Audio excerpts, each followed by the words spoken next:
Hello everyone and welcome to the my YouTube channel. This is the class of science of class 10th and in chapter number 3 we studied about the chemical properties of metals. In this we already studied about how the metals react with the oxygen and also we studied about the physical properties of metals. इससे पहले जो भी हमने video बनाए उसके अंदर हमने आपको बताया था कि मेटल्स की फिजिकल प्रॉपर्टीज क्या क्या होती हैं, क्या एक्सेप्शंस पाए जाते हैं, और उसके बाद हमने आपको बताया था कि मेटल्स किस तरीके से ऑक्सीजन के साथ रिएक्शन करते हैं। अब ये देखते हैं कि वाटर के साथ किस तरीके से रिएक्शन करते हैं। How the metal react with water, जानेंगे कि reaction of metal with water, पानी के साथ किस तरीके से रिएक्शंस होकर आएंगे। सबसे पहले अगर हम बात करें तो all metals do not react with water. सभी मेटल्स जो हैं वो पानी के साथ रिएक्शन नहीं करते।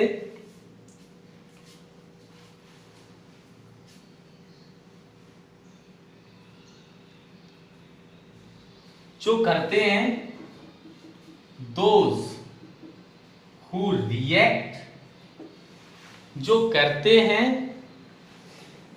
Reaction, who react and form, जो करते हैं रिएक्शन वो बनाते हैं मेटल ऑक्साइड्स एंड साथ ही साथ हाइड्रोजन गैस रिलीज होती। ये पहले तो करते नहीं हैं और जब करेंगे तो मेटल ऑक्साइड्स बनाएंगे और उसके साथ साथ हाइड्रोजन गैस वहां से रिलीज होगी।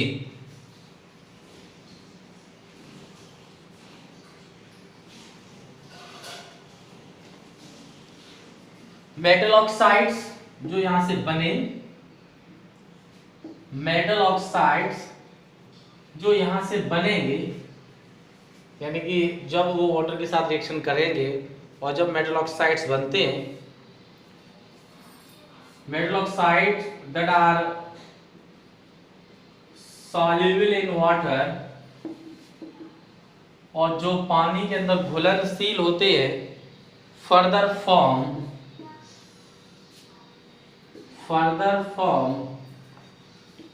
Metal hydroxide. कहने का क्या मतलब है, पहले तो सभी रिएक्शन करते नहीं है और जो करते हैं वो मेटल ऑक्साइड्स बनाते हैं, और जो मेटल ऑक्साइड यहाँ बनते हैं और पानी में घुलनशील हो, वाटर के अंदर सॉल्युबल हो, तो वाटर में सॉल्व होने के बाद, डिसॉल्व होने के बाद वो मेटल हाइड्रोक्साइड बना लेते हैं। तो इस तरीके का रिएक्शन वाटर के केस में देखा जाता है। अगर स्टैंडर्ड इक्वेशंस की फॉर्म में लिख दें इसको,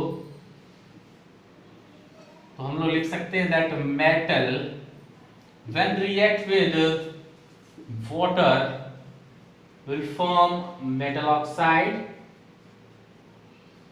plus water, मेटल ऑक्साइड बनाएंगे और हाइड्रोजन गैस बनाएंगे, वाटर नहीं हाइड्रोजन गैस बनाएंगे, हाइड्रोजन गैस वहां से बनती है। और जो ये मेटल ऑक्साइड है,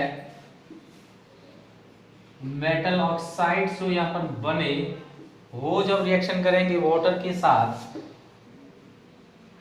तो यहां से वो मेटल हाइड्रोक्साइड बना लेते हैं। इनके द्वारा मेटल हाइड्रोक्साइड बनाया जाता है। जैसे देखें यहां पर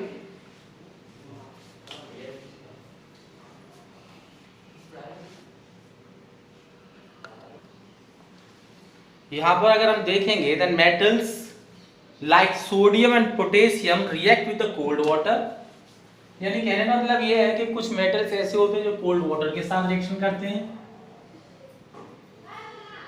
रिएक्ट विद कोल्ड वाटर, ठंडे पानी के साथ रिएक्शन करेंगे।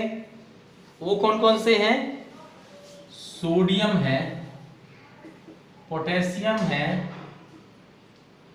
ये अपने आप में ठंडे पानी के साथ रिएक्शन कर लेते हैं, बहुत तेजी से रिएक्शन करते हैं। उसके बाद मैग्नीशियम जो है, एक अगला मेटल जो है वो magnesium, it is react with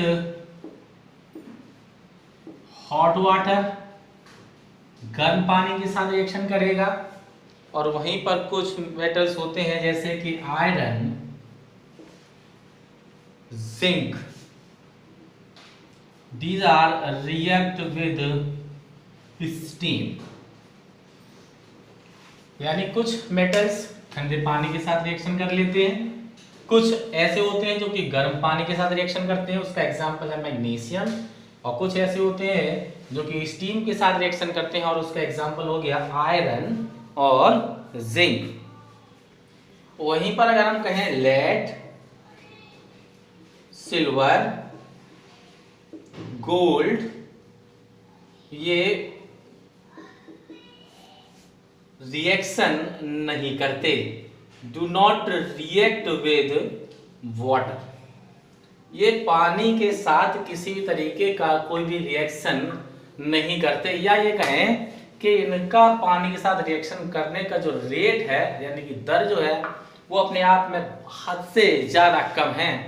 gold दिन ब दिन आप देखेंगे पानी के अंदर भले ही लगातार उसके ऊपर पानी गिरता रहता है, पानी के अंदर डूबा रहता है, लेकिन उसके बावजूद भी वो अपनी चमक नहीं छोड़ता, उसकी जो प्रॉपर्टीज हैं लगातार अपने आप में बरकरार रहती हैं।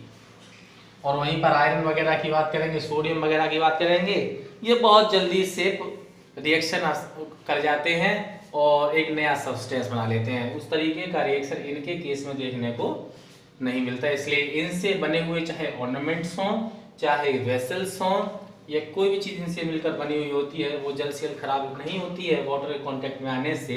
उसका रीज़न यही है क्योंकि ये जो है वो वाटर के साथ रिएक्शन नहीं करते। अब देखें कि रिएक्शन होता कैसा है।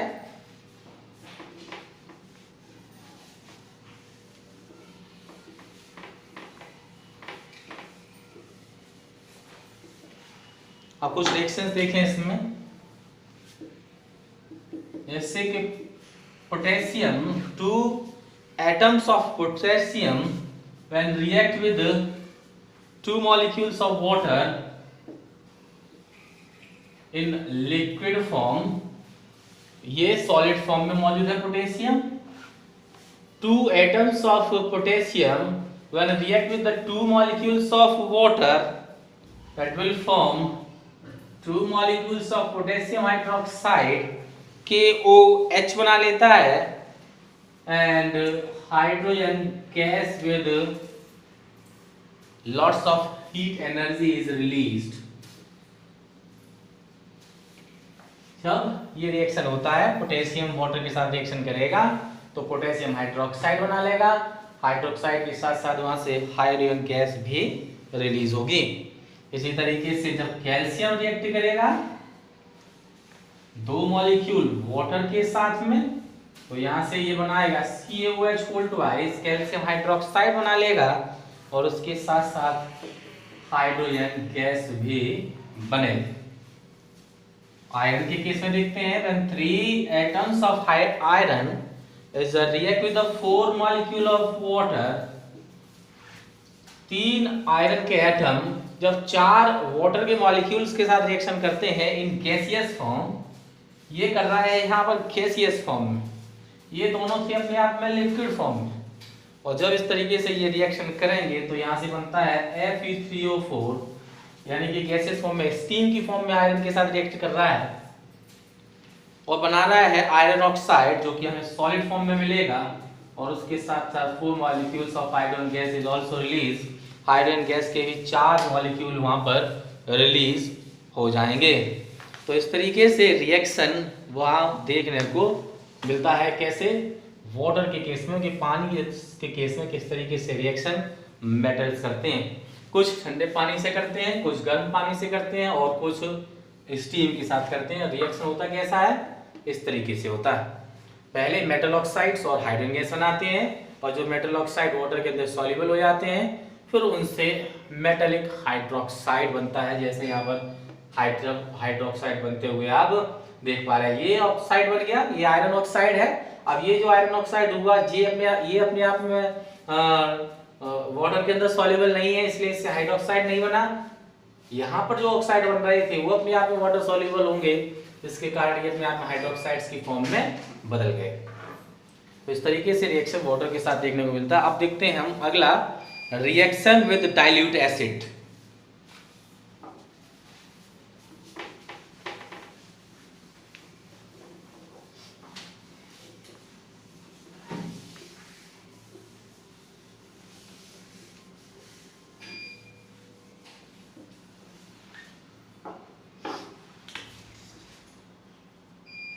Reaction with dilute acid, acids के साथ रिएक्शन कराएंगे लेकिन वो डाइल्यूट फॉर्म में। यहाँ पर हम दो तरीके के एसिड देखते हैं, एक मिलेगा डाइल्यूट, एक मिलेगा concentrated. Dilute acids are those in which the quantity of acid is less as compare to the water. Water के कंपैरिजन में एसिड की क्वांटिटी कम होगी तो वो डाइल्यूट सब्सटेंस कहलाते हैं। और वहीं पर अगर हम बात करें कि वाटर के केस में, वाटर के कंपैरिजन में अगर एसिड की कंसंट्रेशन एसिड ज़्यादा है उसके अंदर, तो हम इस तरीके से कहेंगे कि वो अपने आप में कंसंट्रेटेड एसिड्स हैं। या ये कहते हैं कि जब दो सॉल्यूशंस हमारे पास मौजूद होंगे एसिड्स के, एक हमारे पास एक एसिड सॉल्यूशन है 1 और एक एसिड सॉल्यूशन है हमारे पास नंबर 2। और इसके बारे में मैंने एसिड बेसिस और सॉल्ट्स में भी आपको बताया था कि किस तरीके से हम बात करते हैं। अब ये दो सॉल्यूशंस हमारे पास मौजूद थे और दोनों सॉल्यूशंस हमने 100 ml वाटर के अंदर बनाए हैं। 100 ml वाटर हमने दोनों केसेस में लिया है। एक में हमने मिलाया था 20 ml एसिड और दूसरे में हम मिला देते हैं 30 ml एसिड। तो अगर हम बात करें यहाँ पर, जो हमारा सॉल्वेंट है वो अपने आप में सेम है, but the quantity of solute is less in the solution 1 is compared to the solution 2। दूसरे सॉल्यूशन के कंपेयर में सॉल्यूशन के 1 के अंदर जो सॉल्यूट की जो क्वांटिटी है जो उसके अंदर डिसॉल्व कराया जा रहा है वो अपने आप में कम है, सॉल्यूशन 2 में ज्यादा है। जिसमें ज्यादा है वो कंसंट्रेटेड सॉल्यूशन हो जाएगा और जिसके अंदर कम है वो अपने आप में दूसरे वाले के कंपैरिजन में डाइल्यूट सॉल्यूशन के तौर पर जाना जाता है। तो यहाँ पर हम जो मेटल्स का रिएक्शन देखेंगे वो डाइल्यूट एसिड्स के केस में देखेंगे। डाइल्यूट एसिड्स के साथ में किस तरीके का रिएक्शन मेटल के द्वारा शो कराया जाता है, देखते हैं। Most metal react with acids to give salt and hydrogen gas।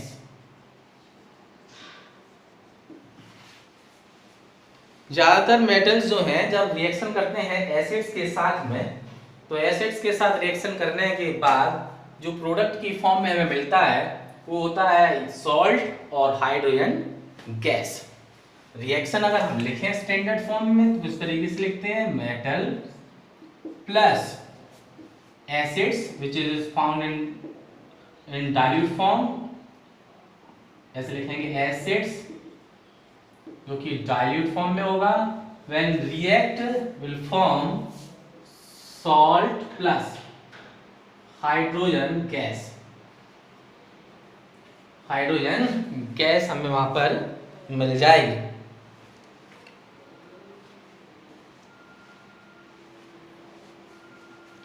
ये तो पहला केस हो गया। अगर हम बात करते हैं एक एसिड पर, एक पर्टिकुलर एसिड के केस में, और वो एसिड है हमारा nitric acid. In case of nitric acid, in case of nitric acid, hydrogen gas is not a bond. Hydrogen gas is not a bond, यानी कह सकते हैं कि नाइट्रिक एसिड के केस में हाइड्रोजन गैस वहां पर नहीं बनती। बाकी अगर कोई सा एसिड हमने लिया है, जैसे हमने लेंगे सल्फ्यूरिक एसिड, जैसे हमने लिया हाइड्रोक्लोरिक एसिड, और उसका रिएक्शन मेटल के साथ में कराएंगे, तो हर एक केस में हमें हाइड्रोजन गैस मिलेगी। लेकिन नाइट्रिक एसिड के केस में ये हाइड्रोजन गैस हमें नहीं मिलती, बिकॉज नाइट्रिक एसिड, जिसको हम HNO3 फॉर्मूला से डिनोट करते हैं, is a highly oxidising agent. एक हाई ऑक्सीडाइजिंग एजेंट है, और जैसे ही यहाँ से हाइड्रोजन गैस बनती है, वो ऑक्सीडाइज करा के उसको वाटर मॉलिक्यूल्स के फॉर्म में कन्वर्ट करा देता है। इसलिए इस केस में, नाइट्रिक एसिड्स के केस में, हाइड्रोजन गैस का बनना नहीं पाया जाता। बाकी एसिड्स के केस में हम देखेंगे कि हाइड्रोजन गैस भी हमारे पास बनेगी। ठीक है ना। यहाँ पर ये हाइड्रोजन गैस नहीं बनाता है, हाइड्रोजन गैस को वाटर मॉलिक्यूल्स की फॉर्म में कन्वर्ट कर देता है, और जो खुद है वो या तो N2O बना लेगा, या NO बना लेगा, या NO2 बना लेता है।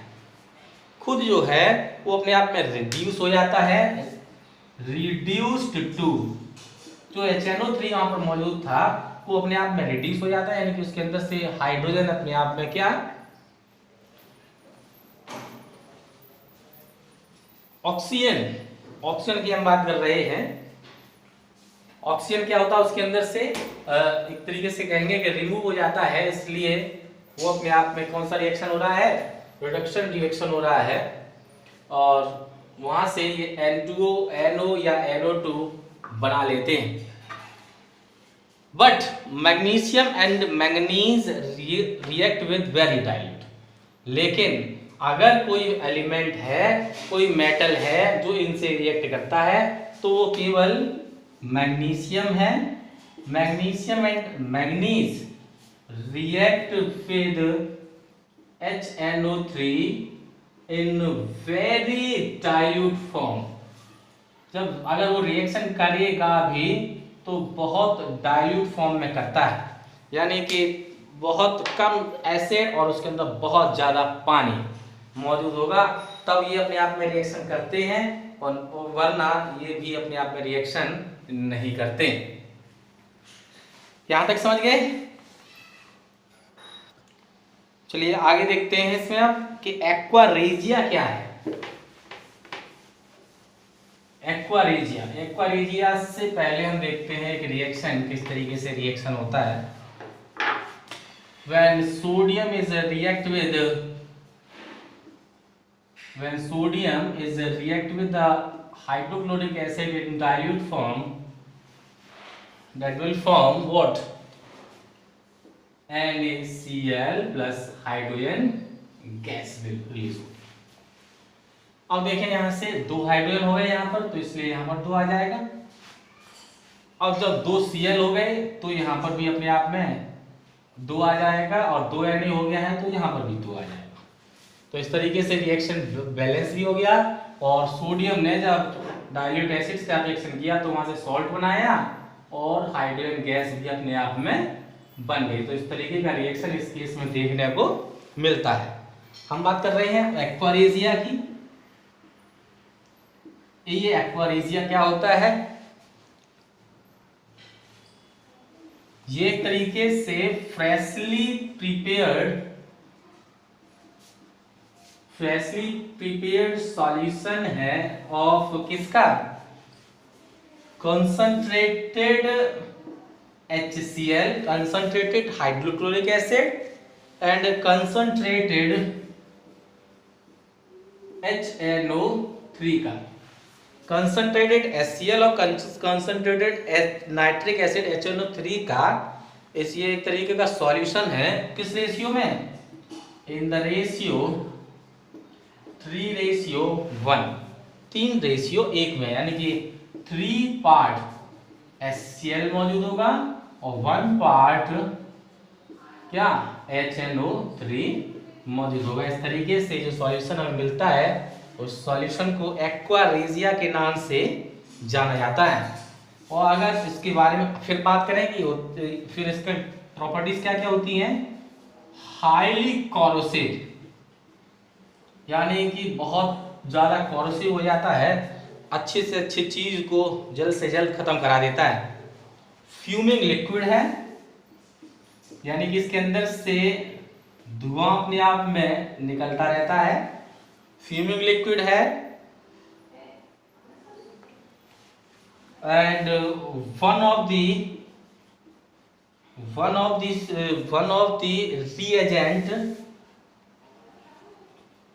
able to dissolve gold, और एक ऐसा रिएजेंट है जो कि गोल्ड को भी अपने अंदर डिसॉल्व करा देता है और गोल्ड के साथ साथ प्लेटिनम को भी डिसॉल्व करा देता है। इसके आगे का हम बात करेंगे अगली क्लास में। तब तक के लिए गुड बाय।